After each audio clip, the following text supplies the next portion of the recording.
Hi, yeah, this is Simon, Simon Heels. Um, Welcome back. Good to have you here with me. So, yeah, I'm sitting on the beautiful Lipanoi beach here on Koh Samui, Thailand, and it's an absolutely stunning evening, promising to be a beautiful sunset. Um, so, yesterday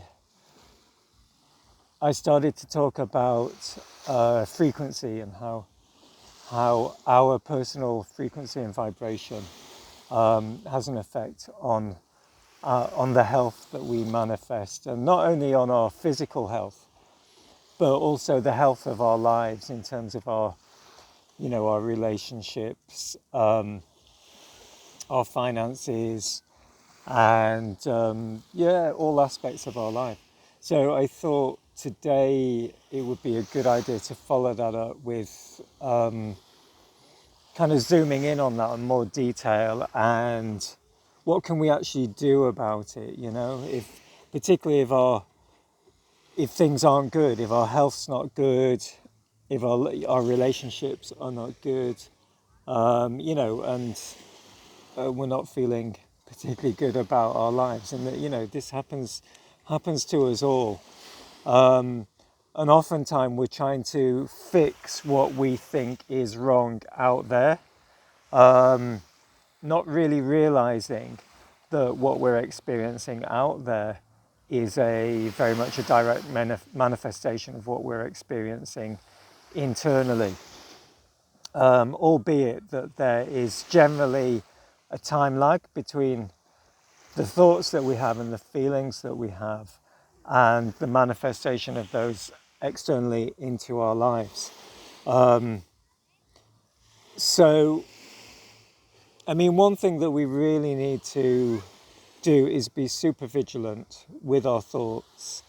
And this is where the practice of meditation becomes extremely important. Yeah. So I teach meditation, and something that I hear constantly from students is I can't meditate because I think too much.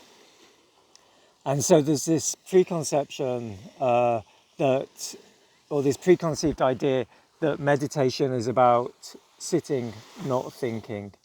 And whilst that may be something that we achieve with practice and experience, it's not. It doesn't necessarily define meditation. It's a little bit like we. If you've been going to the gym to work out for years and lifting weights, maybe you can lift a few hundred kilos, but that's going to take you a very long time to get there. And it's the same with meditation. We need to start with the small weights and the small repetitions, and build that muscle up, if you want. And so really meditation is about observing the mind, particularly the mind, observing the thoughts, and starting the practice of bringing those thoughts into a focus. So meditation is about focus, awareness, and conscious focus on a subject. So classic meditation might be a breathing meditation, a breathing mindfulness meditation, for example. So yeah, so an important part of our health is monitoring our own thoughts and really taking charge of those. And it is something that we can do. We're not necessarily taught to do that, particularly in Western cultures. We're not taught the value of not thinking. We're very much taught the value of thinking.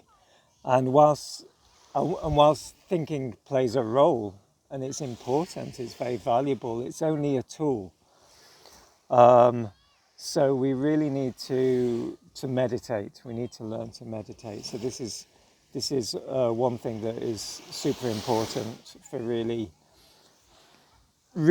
bringing our internal experience into what's the right word, into alignment, and under control in a way. And this then affects our emotions, because our emotions are very much a consequence of our thoughts. So invariably an emotion will be in direct response to a thought, and then that also translates into some kind of tension in the body, whether it be something extreme like a trauma, or maybe something a little bit more some kind of just a tension or something. But even a tension, if it's cumulative, and the cause of that tension at a mental level is not resolved, then that tension is going to become disease. This is what the word, oh, there's a very cute puppy here. Can you see? Hello, cute puppy. Hello, you're a little cutie, hey? So, and this is the meaning of the word disease. It's dis-ease. It's a lack of ease that we're experiencing, and so that ease has to begin in the mind. And to achieve that, we need to meditate. We need to learn to meditate, and we need to practice meditation. So, yeah, I think that's one important aspect of this. And then I think we need to look at every aspect of our life and really just get a sense of, is that bringing me joy? Is it bringing me stress? Or maybe it's something that's kind of more neutral. But if there's anything in your life, whether it be a relationship, so is there a relationship that's causing you stress? When you see the person, when you think of the person, does that create a tension within your body? Do you feel anger? Do you feel resentment? Do you feel guilt, shame, whatever that response is in your body that is not of a high frequency? And this is where we get back to the frequency conversation from yesterday, because all thoughts, all emotions are frequencies. Yeah. Frequency is another word for energy. The word emotion is energy in motion. So as that energy moves through us, we have what we experience, what we call an emotion. So if that emotion is a low frequency, or what we often refer to as a negative emotion, then that's really lowering our vibration. So we want to be raising our vibration all the time. So we need to eliminate from our lives those, as much as possible, those relationships, those situations that are causing us stress and anxiety. Other things that might be a job that you do. It may be the place you live, the house that you live in. Really, the media is a massive one. We're exposed to so much media, whether it's through just entertainment such as movies, all the way through to the kind of news feeds on the TV, on the, through social media, through our telephones, and if we're not vigilant about that, we're exposed to this stuff 24/7 just about. So we really need to kind of take control of that, take control of what we're actually exposing ourselves to. Does it make us feel good? Are you watching a movie that lifts your spirit, that opens your heart, Or are you watching a movie that fills you with terror? It's telling you that the world's going to end, and there's deadly diseases out there, and there's all kinds of monsters, that are going to come and destroy humanity. I mean, if you're going to be watching that, then observe what's happening inside your body whilst you're doing that. And what's happening is tension, it's emotions such as fear. And it's taking the nervous system into the fight or flight, or the sympathetic nervous system. And basically this this is undermining our ability to self-heal. It compromises our immune system, our digestive system, cell growth, cell reproduction. So all these functions that the body does to keep us naturally healthy become compromised when we are stressed or in this fight or flight. Alternatively, are you watching a movie or news feeds on your TV that makes you feel good, that's uplifting? Because if you are, that's going to do the opposite, that's going to help you stay in a much more relaxed state, relax and repair, which is the parasympathetic nervous system, which means that the energy, rather than going into fight or flight, is going into digestion, immune system, cell growth, cell reproduction. Again, all these functions that keep us well and keep us healthy. And food is a massive one. We really need to consider our food, not just in terms of nutrition, basic nutrition such as proteins, carbohydrates, vitamins, etc., etc. But actually think of our food from a vibrational perspective.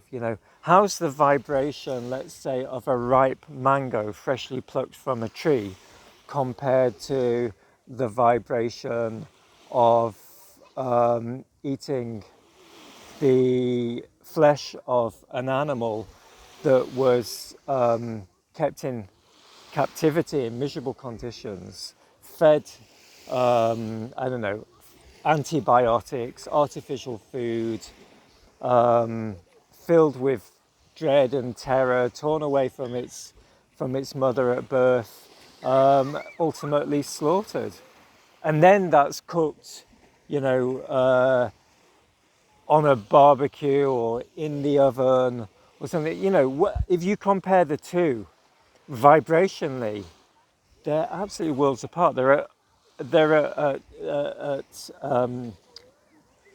extreme ends of that spectrum, and it's the very same spectrum that at one end is love and joy and trust and collaboration. So these kind of like really high frequency expressions of emotions. And then at the other end of that spectrum, you've got fear, guilt, shame, depression. And that very same spectrum, from the lowest frequency to the highest frequency, we can also put all the foods along there on the same. So they're corresponding with similar kind of emotional states, And then, of course, if we then get into what we often refer to as substances, I mean, of course, foods are definitely substances. It's many foods that we consume, they're not natural foods, and they're altering, they're mind altering in some way. They're definitely altering our emotions, and this all has an effect on our physical health.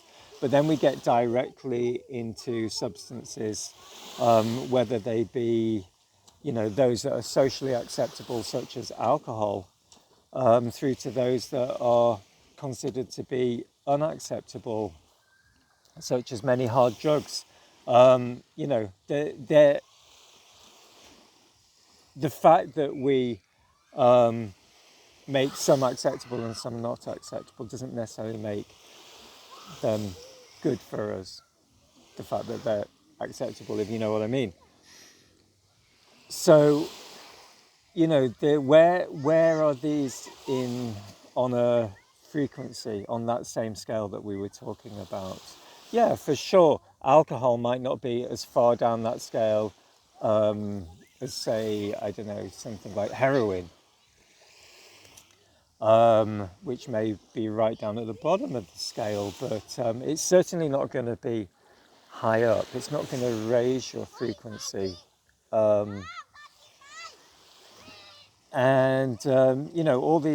All these substances, they actually open us up energetically to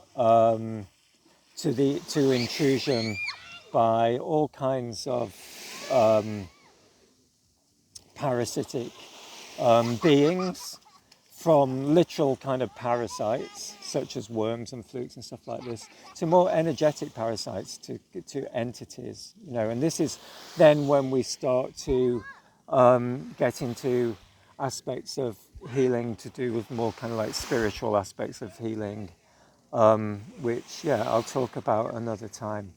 So I think I've been talking for quite some time now. As you can feel, this is obviously a subject that I'm so passionate about. So really, I just wanted to leave you with a summary of this, really, which is just to consider everything that you're engaging with in your life. Where is that in terms of frequency, energetically? Is it raising your vibration or lowering your vibration? If it's raising your vibration, do more of that. Do the stuff that makes you feel good. If it's lowering your vibration, can you eliminate it? If you can't eliminate it, how can you minimize it? And then what practices can we use to minimize the stress and to really take charge of our own minds and our own emotions, so this is where we get into practices like meditation, like yoga. And there are others, for sure there are others, for one person, running may be a meditation. For another person, it may be cooking or cleaning or fishing, or, so we each have to find for us our own ways to manage the stress in our lives and to still our minds. So I think I'm going to leave it there for this video. The sun's just going down here. And thank you so much for joining me. I'll leave links below if you'd like to contact me, either to kind of continue these conversations privately. I'm also available either in person here in Thailand or online for private readings and healing sessions. So thank you so much and have a wonderful evening. God bless.